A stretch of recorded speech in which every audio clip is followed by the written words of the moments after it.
Welcome to Easy 3 Sport Production. I'm your host, Suttles, and before we get started, if you're new to the channel, go ahead and hit that sub button. Make sure you click that like, and make sure you leave your comments in the comment section. I want to hear what you want to say about this particular subject. So without further ado, let's get it. So, I hate to say that I'm right, but I've been right for a couple of months. So, everybody's going crazy over the pro day with Malik Willis. Now, mind you, I have not seen it, but I've been on the Malik Willis train for at least 3 to 4 months now. Ever since I've really sat down and looked at him as a prospect, he was always very intriguing. He is what the modern day NFL is. He has a strong arm. He's able to scramble. He's very mobile. He's an elite playmaker. He's able to read defenses. That is what the modern day quarterback really looks like. Now, he's in a 6'1 frame. I think he's around like 210, 215. So he's not that big. But at the end of the day, what he has proven is that even though he played at Liberty, his skill set is just way more elite than everybody else in this draft class. And this is the reason why I've been saying for months I've thought that he would drop down to the second round and we'll be able to snag him as a flyer. But it looks like he's going to go first round because he's really distancing himself between any other quarterback in this draft class. But I really truly do believe that the Giants need to go on ahead and draft Malik Willis. And I'm going to tell you why. I'm going to tell you all the benefits on drafting Malik Willis. I know I'm going to take a lot of criticism for this. I've been saying it to get him on this roster for months. But now at his pro day, he has really shown what he can do. And now everybody's eyes are open. So one of the reasons why I was saying to draft Malik Willis, and at this point right now, I would go ahead and I would take him at 7. Now, for everybody out there that's like, oh, why would you take him at 7? That is crazy. It's a weak draft class. It's not, okay? This is my process. I tend to look at the quarterback's film and where they stand with my own eye. A lot of people don't. They don't have the time. They look at, what Mel Kiper, Todd McShay, and all the experts usually say.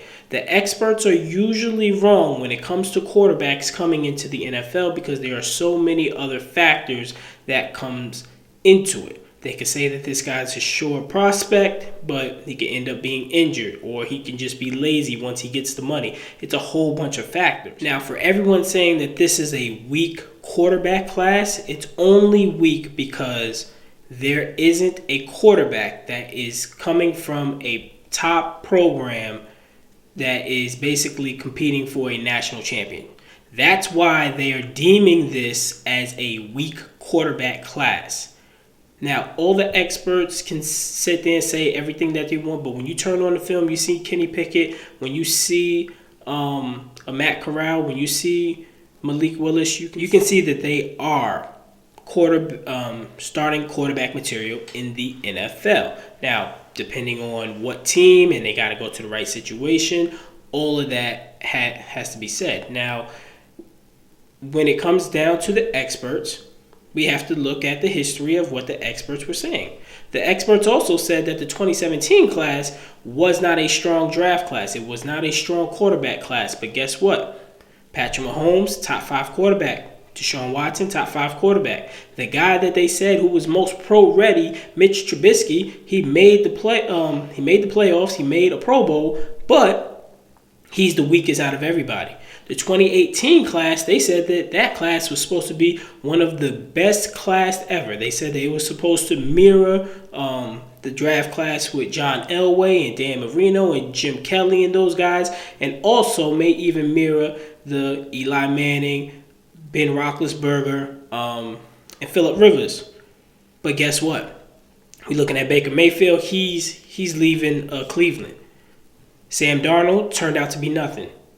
Josh Rosen was literally the worst quarterback in the NFL history as a rookie. And we're going to get back to that. Josh Allen, he turned out to be a top 5 quarterback. He had a very high upside coming in, but everybody knew you had to be patient with him. And Lamar Jackson, which it was going to take a very stable organization and a very open mind to make sure that Lamar was going to succeed the way that he is succeeding. Now, they also said that he was not a first-round quarterback. He was not going to make it in this league, but he ends up having an MVP, and he is one of the top 10 quarterbacks in this league because of the philosophy change with the Ravens. So it depends on the situations on when they come in. Now, at 2019, everybody knew Kyler Murray was the best player coming out, but they was concerned about his size. Now, Daniel Jones, he was very fundamental, but a lot of people were also saying about Dwayne Haskins. We seen what happened in that draft class. You know, the experts were saying that was a pretty decent draft, quarterback draft class. And can't forget Drew Lock also got drafted in the second round there. 2020, they were hyping it up to the fullest. Now, these guys are actually living up to what the hype was. Well, more so Joe Burrow and Justin Herbert. Not so much Tua. They hyped up Tua to an immense level, and I didn't buy it. He was thrown to first-round wide receivers all over the place. So it's very hard to distinguish when those quarterbacks that come from those type of programs, is he actually good or is the team around him making him better? But let me explain the benefits of drafting Malik Willis. Now, at number 5, we can go ahead and we can get, a tackle or Kayvon Thibodeau, whoever is on the board. You can do whatever with the number 5. The number 7, I believe you should draft Malik Willis. And this is what it's going to do. You got Daniel Jones, you got Tyrod Taylor. Now, if you draft Malik Willis, I know what the first argument with what a lot of people are going to say. Why would you draft Malik Willis at number 7? We need an impact player. We need somebody who's going to come in instantly and change either the defense or offense in any way, shape, or form. Why would you do that? Because in our 2022 season, we are not going to be good. As a Giants fan, when you analyze this team and you see what Joe Schoen is trying to build, we are not going to be good this upcoming season. It's going to be a bunch of developmental guys mixed in with some veterans. And everybody else who is on this roster has to prove that they are worth being on this roster going into 2023, because that's when they're going to make their move to really try to compete for the division. That's what Joe Schoen is trying to do. He's trying to build. This year, we're not going to do too much. I will be surprised if we win 6 games. If we win 6 games, I will be utterly surprised. I do not see us doing that. But we're not going to be good this 2022 season. We do not need somebody to come in and make a crazy impact, because we're not going to be good. We're not going to the playoffs. Analyze this roster. I know that doesn't sound right because it's not positive, but you have to look at what it is. You draft him at 7. What's going to end up happening this season? It's one guarantee. Daniel Jones is going to get injured. He's going to get injured. Now, depending on where in the season he's going to get injured or how long he's going to be out, Tyrod Taylor will step in. But I firmly believe if Tyrod Taylor steps in and we're still going down that down slope and whatever the case may be, we're not really winning, but he's manning the ship pretty well. Even if Daniel Jones is healthy, he may not be the guy that's going to come out. Malik Willis is going to see that field, and then he's going to prove what we can see towards the future. Now, Giants fans, when we're in week 14 and we're out of the playoffs and we only have about 3-4 wins, who would you rather see out there?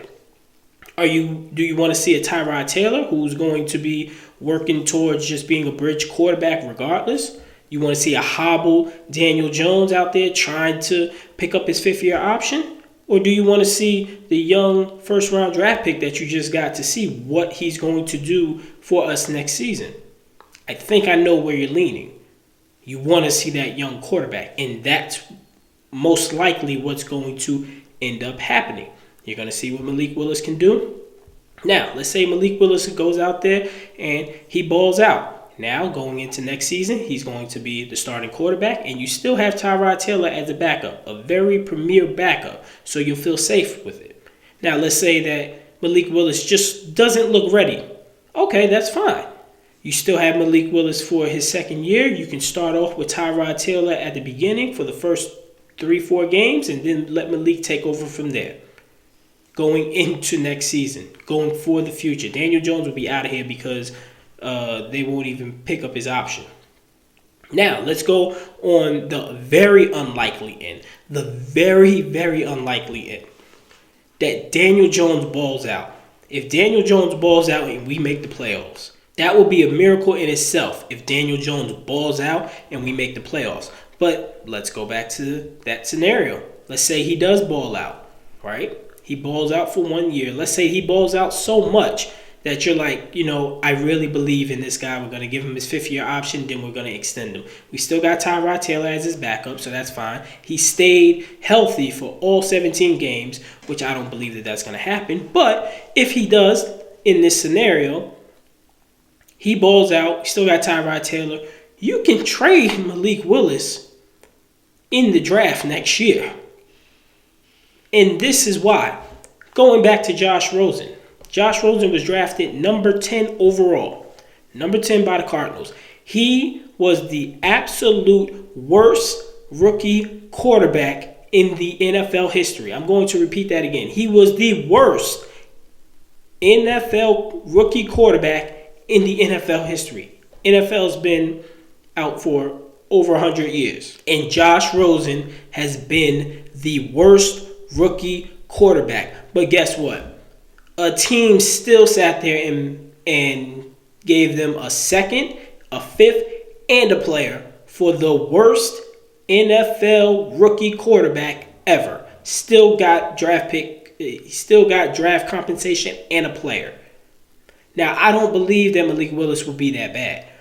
But if you believe in Daniel Jones so much, next year in the draft, the teams that are too far down to actually jump up to try to get CJ or try to get Bryce or one of those guys, the ones that are really low who probably made the playoffs but they still need a quarterback, they're going to value Malik Willis way higher than any of those rookies coming out because he has a year being in the NFL. He understands the speed. He understands what it's going to take to try to get onto the field, and they will make that trade. They will give you a first round. It's not going to be the number 7, but let's say a team like Pittsburgh where they're drafting at number 19. They can't jump all the way up to get a quarterback, but let's just say they're going to trade that 19, a 3rd rounder, and then they'll give you a 6th, all for Malik Willis.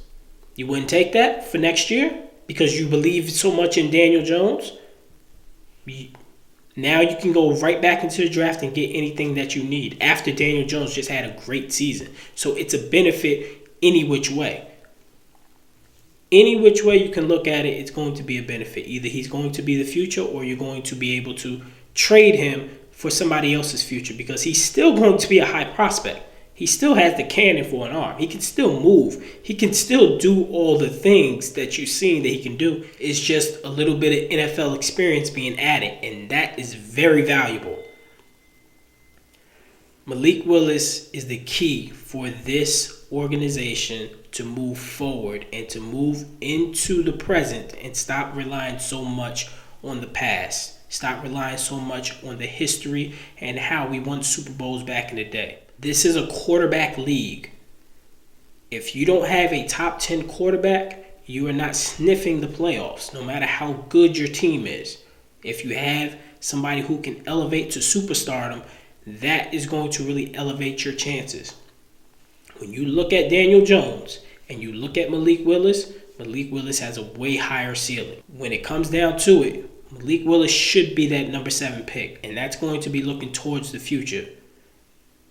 And the Giants organization really needs to look towards the future because this past shit is not helping us at all. Everything that we've been doing has been predicated to the past, and it has not helped us get any Super Bowls. It's time to change it up. Now, if you agree with me, go ahead and hit that sub. If not, I'll take a like. I still want to hear everything that you say in the comment section. I know I'm going to get a lot of it for it. But until next time, I'm out.